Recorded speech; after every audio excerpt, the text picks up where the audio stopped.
Becky, a master of disguise, arrives at the unsuspecting Ted and Alice's doorstep, her sweet facade concealing a dark past. Their joy at welcoming her into their family is a stark contrast to the storm brewing within her. It's not long before her true colors emerge, and she vanishes into the night with her loyal companion, Diego. 3 years ago, a horrific event shattered her world. Her father was brutally murdered by a group of extremists hunting for a mysterious key hidden beneath their lake house. In a fit of rage, Becky transformed into a ruthless avenger, eliminating the attackers and claiming the key, unaware of its true power. Since then, she's been a ghost, evading authorities by manipulating her way through foster homes. Conning, stealing, and surviving became her daily grind. A year ago, she found a temporary sanctuary with Elena, an elderly woman who offered her a room without questioning her true age. It's a fragile peace, a rare moment of normalcy amidst the chaos of her life. Haunted by the shadows of her mother's illness and her father's violent death, Becky carries the weight of trauma. While she's abandoned her violent past, the echoes of that night still linger, shaping the troubled girl she's become.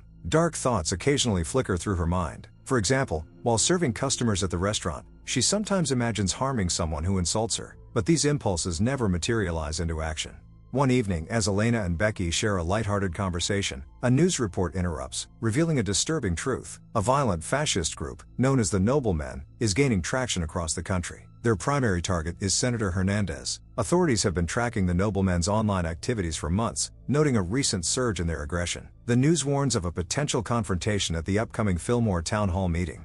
A car, emblazoned with a symbol suggesting affiliation with the Noblemen, is spotted nearby. At Becky's workplace, 3 men, Anthony, DJ and Sean, enter the restaurant. Anthony and DJ begin harassing Becky with offensive remarks about her mother and her name, while Sean tries to maintain a semblance of composure. Their conversation turns to their shared hatred for Senator Hernandez and their connection to a mysterious leader named Daryl. Sean seems conflicted about their plans. Provoked by their behavior, Anthony orders Becky to bring them coffee. The young woman confesses to having frequently imagined retribution against those who infuriated her, but this time, her desires will transcend mere daydreams. Overcome by fury, he resolves to trail Becky to her residence with the intention of delivering a harsh lesson. As darkness envelops the surroundings, Becky is startled by the sound of shattering glass, prompting her to hasten downstairs to ascertain the cause. Suddenly, Anthony lunges at Becky, his hands clawing at her throat. She fights back with desperate ferocity, breaking his nose with a swift blow. Diego, her loyal protector, leaps to her defense, but DJ, the other brute, quickly overpowers him.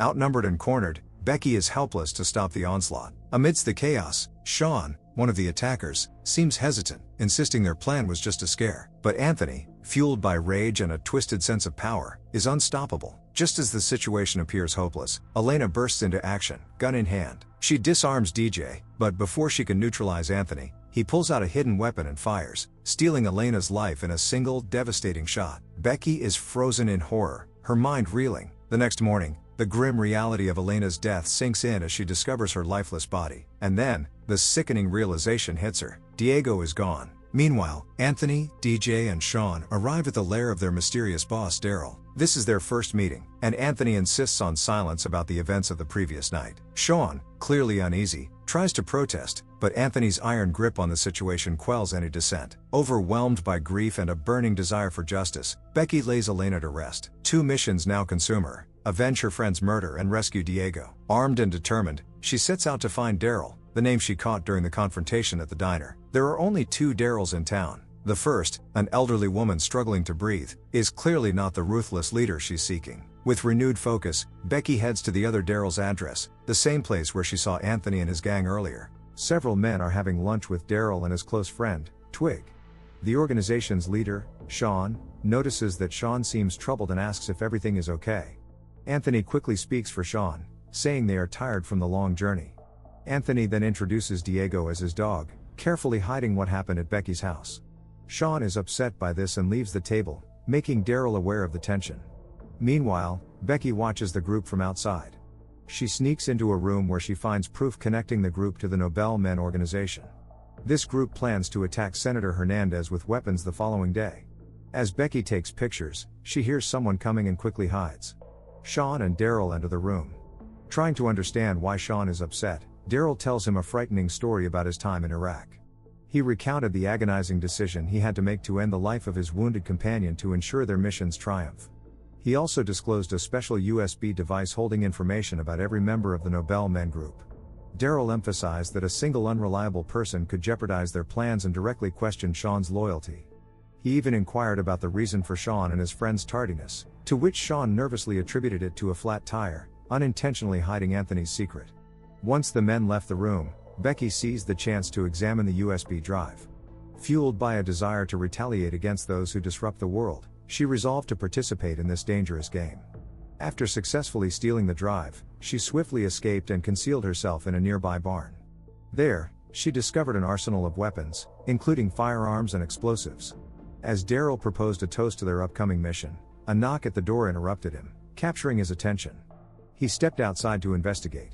He spots an incoming call on his phone. The caller ID displays Becky's name. As he informs the others, Sean's immediate apprehension arouses Daryl's suspicion, hinting at their prior knowledge of the situation.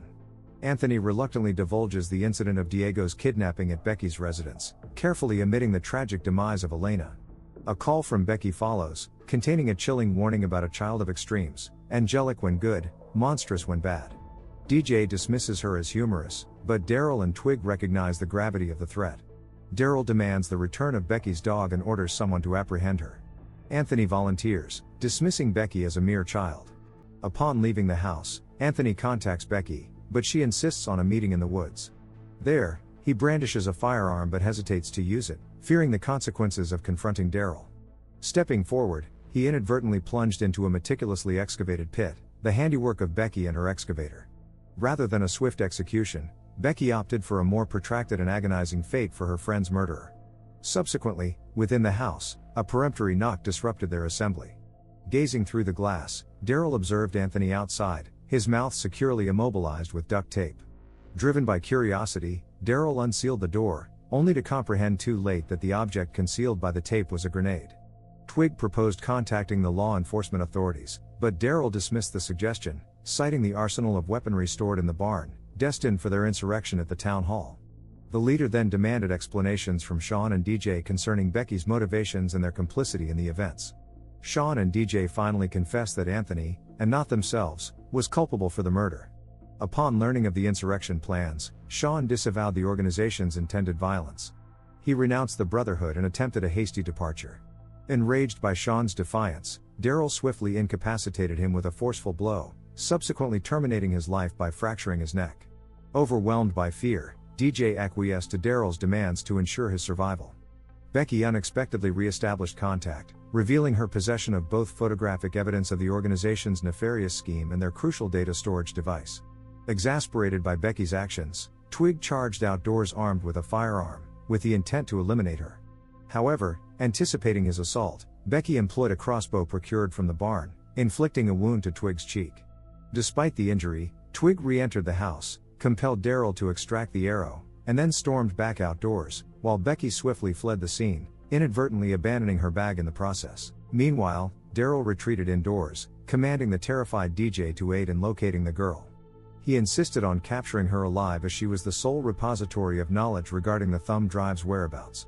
However, consumed by fear, DJ cunningly absconded from the premises. Simultaneously, Becky lured Twig into the barn, effectively trapping him. She gained the upper hand by deploying a gas grenade.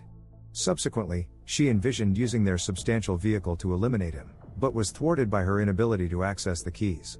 Twig pleaded for clemency, but Becky, wielding a machete, displayed no mercy, brutally ending his life. As Becky became drenched in blood, she succumbed to the effects of Daryl's tranquilizer dart, losing consciousness. Upon awakening, she found herself immobilized in a chair, and observed Daryl in possession of her lost bag, which contained the unknowingly valuable key.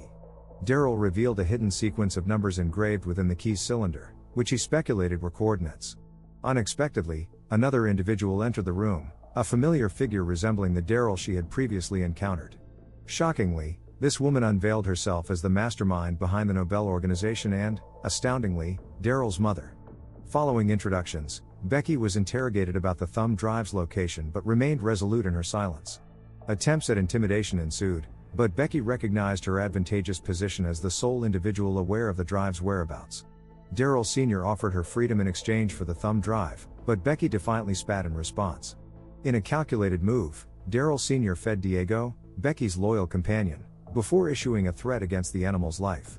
Reluctantly, Becky acquiesced to their demands but imposed her own condition. Upon liberation from the chair, she would claim the lives of both assailants. They were compelled to swear an oath condemning themselves to eternal damnation. Both Daryl Sr. and his son were astonished to discover Becky already liberated. Daryl was incapacitated by a caustic substance sprayed into his eyes, while the woman managed to acquire a firearm before Becky could neutralize her. Becky emphasized the permanent loss of the thumb drive if she were harmed, prompting Daryl Sr. to contemplate the termination of Diego. However, Becky swiftly intervened, launching a lethal knife that claimed the woman's life. Promising Diego a reunion, Becky retreated into the forest, leaving Daryl to confront the grim reality of his mother's demise. Consumed by rage, he loaded his pistol and pursued Becky with murderous intent. After a brief chase, Becky halted at a predetermined location marked on a tree. As Daryl closed in, his feet were ensnared in concealed traps. Falling into the final trap, he met a gruesome end, his throat slashed. Becky retrieved the key and returned to the house to rescue her canine companion. To her dismay, Daryl Sr. was still alive. The elderly woman leveled her firearm at Becky, boasting a missed shot to the head. Becky's accuracy proved otherwise.